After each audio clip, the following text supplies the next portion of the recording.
Vamos a hablar hoy de un tema que tiene que ver con el estrés. Un poco ayer lo que hacemos es hablar de enojo, hablar de tristeza. Hoy vamos a hablar de miedo y sus amigos, que otra vez nos intentan preparar para una situación que podría poner en peligro nuestra vida. En términos del contexto académico, tal vez un examen no pone en peligro mi vida, no voy a morir después de un examen, pero sí es vivido como, si repruebo ese examen, va a tener un impacto muy importante en mi trayectoria académica, y sabemos que el elegir a un maestro sí puede tener un impacto diferente en lo que yo aprenda, porque puede ser que sea la única oportunidad de estar en contacto, en el caso, por ejemplo, de la carrera de psicología, con un área, por ejemplo, el área educativa, que nunca más puede ser que no haya oportunidad de revisarla, o con el área organizacional, con un cirujano que sea experto en una técnica o que sea experto en algún trastorno. Entonces, sí, cuando eres estudiante, es difícil explicarle a tu cerebro y a tu cuerpo que no es de vida o muerte un examen, un extraordinario, el hospital a donde vas a estar en el servicio social o en el internado, pero nuestro cerebro, que sigue siendo bastante cavernícola, lo vive como una amenaza. Y entonces ya no solamente puede ser miedo, del que queremos hablar un poco hoy, sino que se convierte en otras cosas mucho más intensas y que ya no funciona esa emoción para nada más notar y poner un límite, sino que a veces nos paraliza y nos impide aprender, porque se convierte en ansiedad, se convierte en terror, se convierte en pánico, se convierte en no poder dormir un día antes que me toque exponer, quizá incluso se convierte en mucho miedo para poder participar, que incluso 2 horas de clase estoy muy nervioso y ni siquiera logro participar, alzar la mano, que tal vez nos ha tocado a muchos estudiantes que una exposición representa un evento tan estresante que se salen del salón corriendo, y algunos estudiantes que exponerles implica el primer episodio de uno de los trastornos que es más desagradable, que son las crisis de angustia o los ataques de pánico. Entonces, el miedo anda por ahí en los salones de las universidades y también anda en las materias aplicadas, en el trabajo de campo, cuando atienden a un paciente. Entonces, es muy importante hablar del miedo y de notar cuando el miedo se vuelve excesivo, se vuelve desproporcionado, nos impide funcionar, nos empieza a quitar las cosas que son nuestros factores protectores, el sueño, la alimentación, que nos impide disfrutar esta experiencia de estar en la universidad. Entonces, vamos a hablar que el miedo, la ansiedad, tienen algunos trucos y que vamos a intentar hablar de la parte de los síntomas físicos que causa la ansiedad y el miedo, pero también vamos a hablar de que tiene algunos trucos en términos de cómo se nos mete en lo cognitivo, en los pensamientos, ¿no? Y en las conductas. Entonces, si les parece bien, yo preparé una lista he ido construyendo de palabras clave o de estrategias que hace el miedo y que hace la ansiedad, y que pues otra vez quiero que esta semana empiecen a notar si pasa eso con ustedes, en qué situaciones pasa, y si pueden recuperar el ejemplo donde hicieron las nubecitas el primero o segundo día, en donde estaban muy estresados, si ese estrés ya no solamente era un estrés negativo, sino que también tenía un componente importante de miedo, de terror, de pánico o de ansiedad, ¿de acuerdo? Entonces, pues, ¿qué pasa? Hablamos del ejemplo del perro y el gato, donde se nota muy claramente que el gato tiene una cuestión conductual y una cuestión física. Yo invento en ese ejemplo que también tiene una parte cognitiva en donde tiene que verificar sus habilidades contra las del estresor, si ataca o huye, pero que a veces se puede quedar congelado, como cuando te entregan un examen o cuando te dicen pasa al frente y a ver, cuéntanos todo el capítulo, hacemos un resumen, ¿no? Entonces, la ansiedad de manera general es un constructo que incluye al menos 5 o 6, sí, más o menos 5 o 6 maneras de ponerse muy nervioso, que son cualitativamente distintas, digamos, ¿no? Entonces, tener ansiedad puede ser algo que puedes más o menos manejar. Por ejemplo, cuando tienes un miedo muy intenso a algo, un miedo a un animal, un miedo a una situación, por ejemplo, los rayos las alturas, los elevadores. Entonces, mientras no haya elevadores o mientras no haya tarántulas o ratas, pues la pasas más o menos bien en la vida. Si vas por el mundo bastante atento a lo que le tienes miedo, entras a un lugar checando si no habrá ese estresor, si sale en la televisión, le cambias, si hay una fiesta donde hay un peligro de que haya por ahí cucarachas, pues obviamente te sientas en un lugar lejano, etc. Tratas de no subirte a los elevadores, pues en las escaleras, tratas de no andar en los puentes muy altos, en lugares muy abiertos. Entonces, cuando tienes un miedo muy intenso, pues más o menos puedes ir surfeando por la vida, evitando esa sensación que es muy desagradable, porque no solamente te da miedo la rata, sino te da mucho, es muy desagradable lo que sientes cuando ves la rata, ¿no? Entonces, hay personas que evitan esa sensación tan desagradable, no solamente el estímulo. En la universidad no hay tantos alumnos que nos busquen porque tienen un miedo desproporcionado como este. De hecho, se esperaría que cuando vas a la escuela primaria es cuando más información recibes sobre los peligros potenciales. Entonces, en el preescolar eres muy relajado, no te dan miedo muchas cosas, excepto los ruidos fuertes, separarte de tus papás. Pero hay miedos por edades, ¿no? Entonces es normal que tengas miedo en la primaria al principio, quizá, por ejemplo, otra vez a los ruidos fuertes, a separarte de tus padres, otra vez está ahí la crianza, el contexto, pero se espera que esos miedos se vayan corrigiendo. Incluso, por ejemplo, es normal que a los 8 años, pues muchos niños le tengan miedo a los monstruos, a los payasos, a los seres fantásticos, pero ya para los 12 años eres capaz de distinguir entre la probabilidad y la posibilidad, y entonces dices, ok, sí es posible que una tarántula o una anaconda como la de la película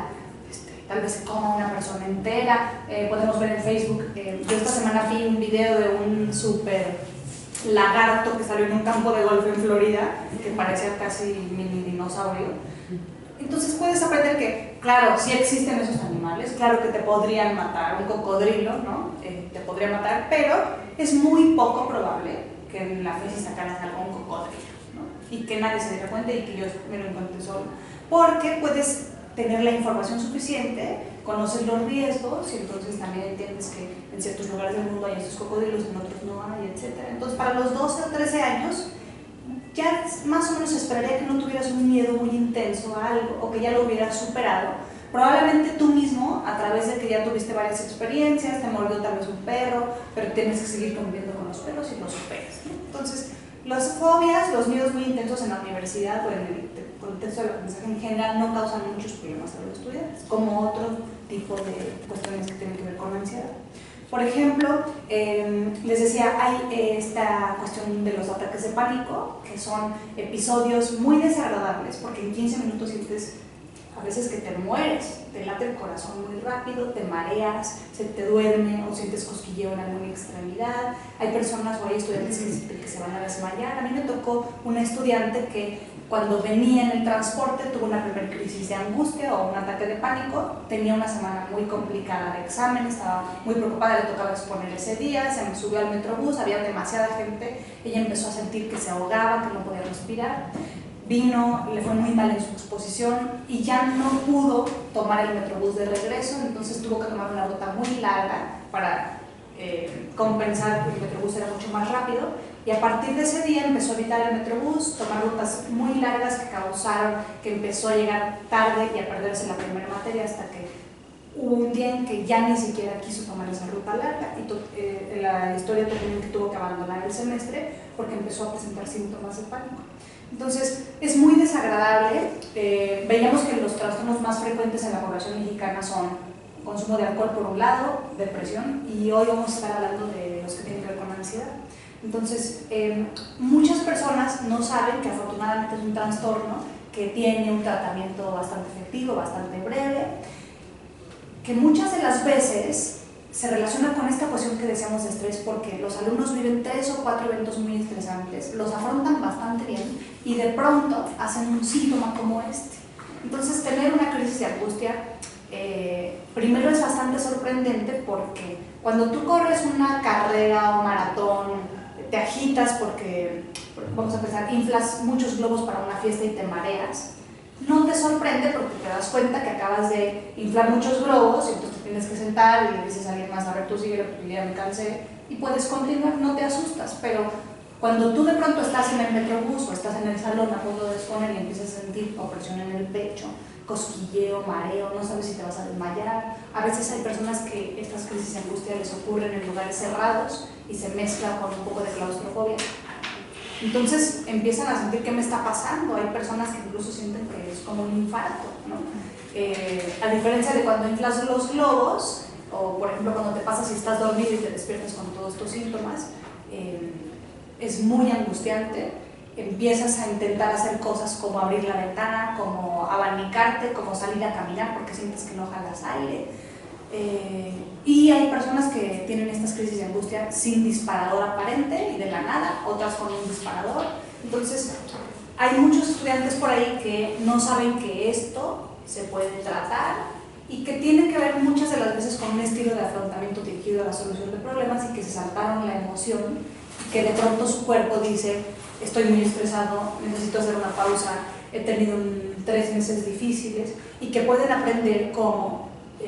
por un lado, las estrategias de respiración y de relajación y cómo la hiperventilación hace que uno mismo, si está respirando muy agitadamente y de manera superficial, puede causarse un episodio de angustia, ¿no? Entonces, hay un tratamiento para eso.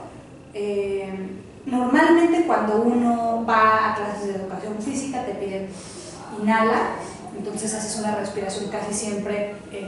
torácica, a diferencia de lo que hemos estado aprendiendo aquí, que es la respiración diafragmática. Entonces, si el ejemplo más clásico, si tú pones a alguien y le pides a un alumno que respire durante 2 minutos lo más rápido que pueda, se va a empezar a marear, como cuando inflas globos, ¿no? Entonces, hay un tratamiento. No es muy bueno hiperventilar, porque empiezas a sentir cosas y porque tu cuerpo empieza a marearse, ¿no? A veces a oír un zumbido, a sentir cambios en la temperatura, ¿no? Y eso angustia a las personas, ¿no? Hay muchas personas que tienen ataques de pánico, pero no es el más frecuente, digamos, ¿no? Hay otra cuestión que tiene que ver con ansiedad, que es mucho más frecuente en jóvenes mexicanos, particularmente en varones, y que sería más frecuente de encontrarse en un contexto universitario, que es la fobia social. Es este miedo muy particular, en donde casi a todos nos da cierto estrés entrar a un nuevo grupo, iniciar una conversación, conocer a alguien nuevo, participar. Quizá a veces también nos pone un poco nerviosos tener que pasar al pizarrón, escribir. Tal vez a algunas personas les causa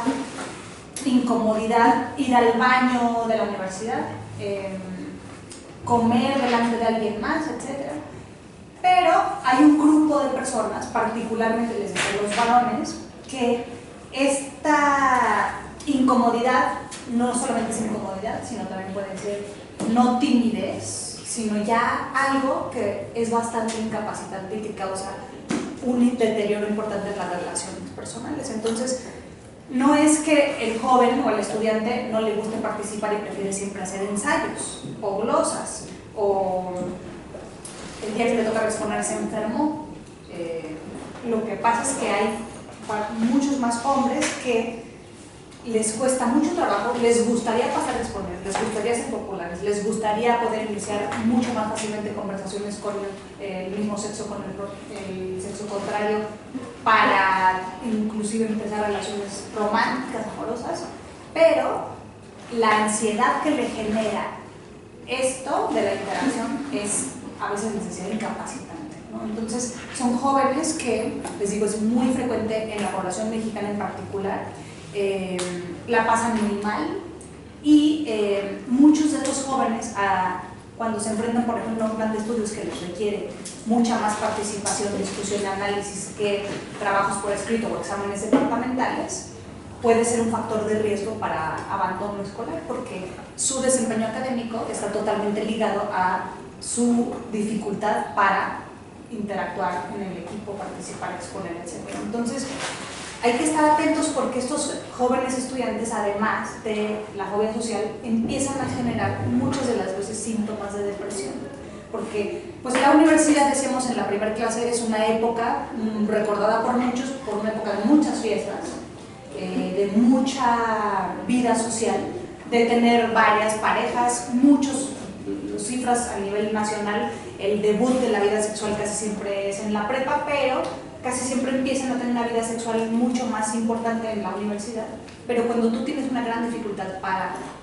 interactuar con los demás, para iniciar conversaciones, conocer gente, que te inviten a las fiestas, que puedas bailar, que puedas contar un chiste, etc. Eso definitivamente impacta tu emoción y son jóvenes que muchas de las veces tienen una cuestión dual, ¿no? De una fobia social y síntomas de depresión. Entonces, vamos a ver en este curso que el viernes ustedes, no solamente en ustedes mismos, pero pueden aprender a detectar cuando un compañero tiene grandes dificultades y justo estos chicos que tienen fobia social o estas chicas difícilmente se acercan a pedir apoyo profesional. Entonces, alguien como ustedes podría intentar detectar un caso y no pueden hacer terapia de ninguna manera, pero un guardián, que es lo que veremos el viernes, sí puede aprender a motivarlo y acompañarlo a recibir apoyo profesional. Porque les digo que la fobia social muchas veces impacta en el rezago y en el abandono escolar, ¿no? Entonces, ese es un trastorno que tiene que ver con miedo, que se convierte ya en ansiedad y que impacta de manera muy importante el desempeño académico de los estudiantes. Hay otra cuestión que tiene que ver con el miedo, con la ansiedad, que son algunos estudiantes que, si ustedes comparan en términos de si hay 40 estudiantes por salón, digamos, puede ser que haya uno o dos quizá. Los trastornos de la ansiedad se dice que se distribuyen más o menos el 15% de la población, entonces pensemos si en un salón hay 40, más o menos cuántas personas presentarían síntomas de ansiedad. Y es fácil notar cuando hay alumnos que se preocupan mucho más que el resto de los alumnos y se preocupan por muchas cosas. Entonces, ayer hablábamos de una distorsión que es generalización. Entonces, que tenemos, por ejemplo, con base a un hecho, creemos que todo funciona así. Entonces, este trastorno de la ansiedad se llama así, trastorno de ansiedad generalizada. Son jóvenes y ahora la cifra tiene que ver más con mujeres que se preocupan por muchas más cosas todo el tiempo. Entonces se preocupan por las cosas que pasan en la casa, se preocupan por las cosas que pasan en la escuela, se preocupan por el futuro, se preocupan por el país. Todos, en términos de una cuestión evolutiva, pues siempre estamos atentos de, por ejemplo, me parece que el lunes que hubo un accidente aéreo, todos obviamente nos preocupan. Nos preocupan el cambio de gobierno, nos preocupa el nuevo plan de estudios, pero no tenemos 2 o más horas al día que estamos muy preocupados y estamos checando, verificando, haciendo planes por si las cosas se complican y tenemos dificultades con el sueño y con otras áreas de la vida. Entonces, esta cuestión me gustaría que ustedes pensaran si el hecho de que hayan venido al taller o los que nos están viendo podrían hacer un ejercicio de autoevaluación y pensar, a ver, en comparación con mi familia, en comparación con mi salón, en comparación con los de mi equipo, ¿seré yo una persona que tiende a preocuparse mucho más que las demás? Y además hay muchas cosas que me preocupan, no solamente lo académico, me preocupan, les decía, 5 o 6 temas: lo laboral, lo académico, lo social, la salud, etc. Y esto afecta a mi vida, me quita más de 2 horas diarias, impacta en lo laboral, en lo académico, en mis relaciones interpersonales. La gente de pronto se incomoda porque me preocupo demasiado, ¿no? Y disfruto mucho menos la vida que los demás. Porque estos podrían ser algunos unas señales de alerta o puntos clave para considerar si este taller es suficiente o yo tendría que trabajar mucho más en estas cuestiones que no podrán ser revisadas el día de hoy, que apenas van a ser 3 o 4 horas de hablar del tema, ¿no? Pero bueno, que al menos sepan que vamos a ver cuáles son los trucos que al menos estos 4 o 5 trastornos hacen en nuestra mente particularmente, para que nada más empiecen a intentar hacer algunos cambios durante este semestre, ¿no? ¿Hasta aquí tienen alguna pregunta de lo que les acabo de platicar? ¿Nada? ¿Todo bien? Sí. ¿Qué distingue la ansiedad así solita de un trastorno de ansiedad generalizada? Bueno, como te decía, la mejor manera, hay algún debate al respecto, pero para ponerse de acuerdo los profesionales de la salud mental han tenido que establecer, a ver, cuando hablamos de este trastorno tenemos que describirlo de manera muy puntual y establecer cuáles serían los criterios para decir esto ya no es solamente estrés o esto ya no es solamente ansiedad por un examen, ¿no? Sino porque es un patrón consistente, porque ya pasaron cierto número de días o de meses en donde la conducta no cambia, no está asociada a un estresor muy importante, sino que continúa todos los días, casi todo el tiempo. Entonces, esa manera de intentar ordenar a qué le llamamos un trastorno de lo que no es el manual, ya sea el de la CIE-10 o el manual del DSM del que les platicaba un poco Andrea de los criterios. Entonces, cada criterio, cada trastorno tiene criterios diagnósticos, entonces la mejor manera de distinguir esto ya no es solamente ansiedad para mí, esto ya se convierte en un trastorno, y siempre regresando a lo que les decía, probablemente tengas antecedentes hereditarios, cuestiones de crianza, eventos sociales que no ayudan, ¿no?, a que mejores. Lo puedes revisar en ese manual. Nosotros seguramente en el curso podemos compartírselos y se los podemos hacer llegar. Y entonces es mucho mejor cuando un equipo interdisciplinario salud te ayuda a hacer una muy buena evaluación, una historia clínica, y entonces decir, a ver, cumples con el criterio A, con el criterio B, con el criterio C, con el criterio D, ¿no? Y no es muy buena idea que ustedes se diagnostiquen por internet, sino que busquen, ¿no?, ayuda,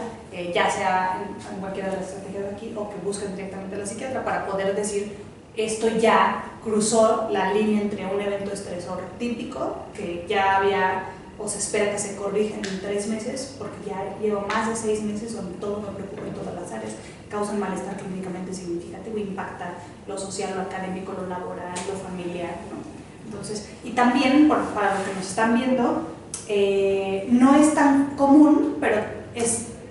existen instrumentos validados y confiabilizados para evaluar niños, ¿no? Porque también es importante que algunos de ustedes que están estudiando, bueno, todos carreras asociadas a la salud, pueden tener a un familiar o a un conocido que viene un evento estresante, pasa y sigue presentando síntomas, y será una oportunidad buena para detectarlo y canalizarlo y hacer una evaluación. En general, vamos a ver aquí con las estrategias que aprendamos que hay muchos alumnos que salen adelante solamente con un tipo de psicoterapia que es muy efectiva, que hay que trabajar mucho porque van a padecer probablemente, los que somos ansiosos, toda nuestra vida va a estar ahí la ansiedad, vamos a tener nuestras recaídas, vamos a tener épocas tranquilas, pero siempre vamos a que estar pendientes de cuando viene un estresor, se activa más nuestro potencial ansioso. Pero muchos de nuestros compañeros o de nosotros mismos tal vez en algún momento necesitamos no solamente una muy buena psicoterapia, sino un tratamiento farmacológico que haga muy buena sinergia, ¿no?, para que estemos mejor. ¿Qué tan peligrosa es una recaída y esta puede terminar en otro tipo de trastorno? Pues como te decía, el problema es que cuando no se detecta a tiempo o no se atiende a tiempo, se puede combinar con otras cosas. No lo hemos dicho tanto, pero por ejemplo con la fobia social, algunos alumnos encuentran que las sustancias, o por ejemplo hablamos del estrés postraumático el lunes, les ayudan de alguna manera a tolerar los síntomas, ¿no? Entonces, por ejemplo, ayer platicaba con una profesora sobre un alumno que después del sismo del año pasado, él vive en un lugar que su cuarto está pegadito al elevador del edificio, entonces todo el día y toda la noche el elevador funciona. Antes no era algo relevante para él, pero él tenía siempre una mesita de noche donde ponía agua y obviamente vibra la mesita, vibra el agua, y entonces a partir del temblor y que estuvo ansioso y que fue voluntario en los lugares donde hubo derrumbes, empezó a tomar un whisky todas las noches para dormir, y ya luego no nada más era uno, eran 2, porque el alcohol más o menos ayuda a medicar algunos síntomas de ansiedad. Entonces el problema es justo que estos trastornos, decíamos el lunes, pueden ser invisibles, no es tan fácil detectarlos como otras conductas, y especialmente los hombres tienen mayor riesgo de tener esta dificultad para decir, a ver, algo me está pasando después del temblor, o les es difícil porque también no tienen una cultura general de salud mental. A veces, por ejemplo, en las carreras de medicina no se tocan los temas de salud mental, entonces empiezan a sentir esto de, he sentido presión en el pecho, he sentido adormecimiento, he sentido cambios en la temperatura, me dan ganas de ya no tomar el transporte cuando voy, no sé, y entonces empiezan a probar, en vez de acercarse a pedir apoyo, sustancias o empiezan a presentar síntomas de depresión y en casos muy graves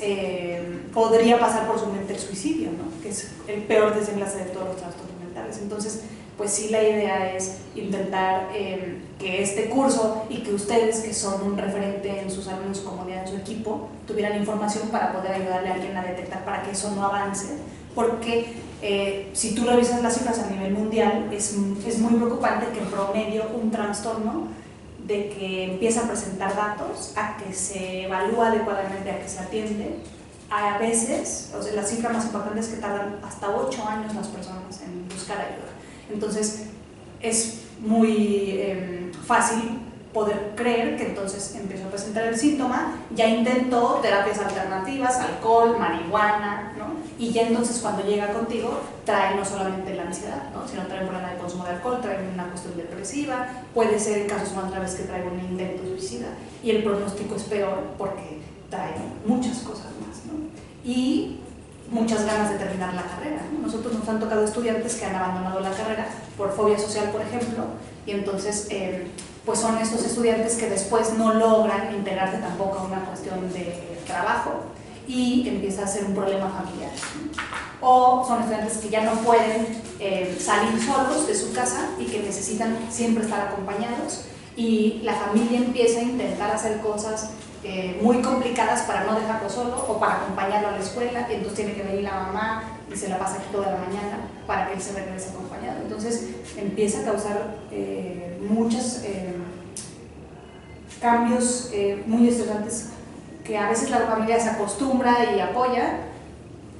y no busca ayuda, y a veces la familia no se acostumbra y empieza a haber un conflicto familiar importante porque no genera ingresos, porque hay que acompañarlo a todos lados, porque siempre se siente mal, ¿no? Porque le duele la panza, le duele la cabeza, ¿no? Hacen muchos síntomas y todo lo que hay es ansiedad detrás, ¿no? Bueno, muy bien, entonces vamos a hacer una pausa y